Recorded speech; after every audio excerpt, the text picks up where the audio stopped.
Somewhere tonight, a girl with copper hair and a crooked smile is dying on the bathroom floor of a gas station just outside of a small town in Mississippi. She is not a cautionary tale. She is not a footnote in a public policy report. She is not your political pawn. She is someone's daughter, and she was someone. But the government, those merciless purveyors of polished indifference, have decided that she and the tens of thousands like her are not worth the cost of a nasal spray. Narcan, the miracle stuff, the Lazarus button, the last breath for a world suffocating in synthetic sorrow.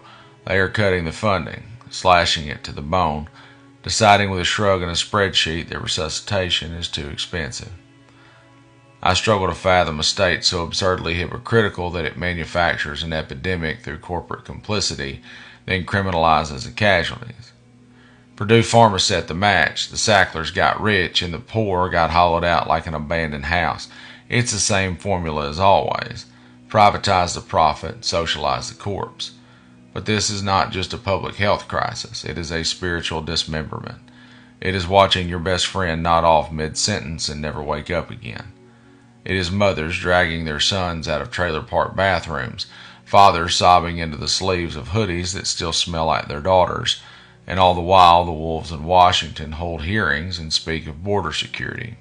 They point south and scream fentanyl, while north of their conscience the overdose deaths rise like floodwaters. But make no mistake, this isn't about fentanyl. It's not about safety, it's about control. If they gave a single good goddamn about stopping overdose deaths, they'd flood this country with Narcan the way they flood it with campaign flyers. You wouldn't be able to pump gas without seeing a vending machine for it. But they don't, because the politics of fear are cheaper than the politics of compassion. In America, death is policy. Death is budgeted. Death is a line item that gets reviewed and debated and quietly trimmed when the cameras go off, because addiction isn't tidy. It's not a red state or a blue state problem. It's the boy next door. It's your sister. It's the woman in front of you at the Dollar General whose eyes no longer register light. It's an elegy scribbled on the back of a Burger King receipt. We live in a country that waged war on drugs and forgot that it was killing the wounded.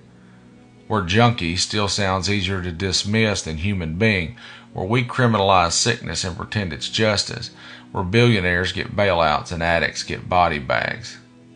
And they say there's no money for Narcan, but there's always money for war, for walls, for stock buybacks, for tax breaks, for CEO bonuses, for prisons, for border theatrics and re-election ads soaked in fear and bravado, but not for the kid in rural Arkansas whose heart is slowing to a whisper. Not for the EMTs who have to choose which person to try and save because they've run out of supplies.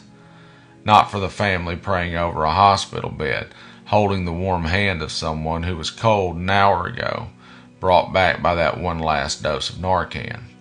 So here's the goddamn truth. If you cut Narcan, you are not balancing a budget, you are balancing it on bodies.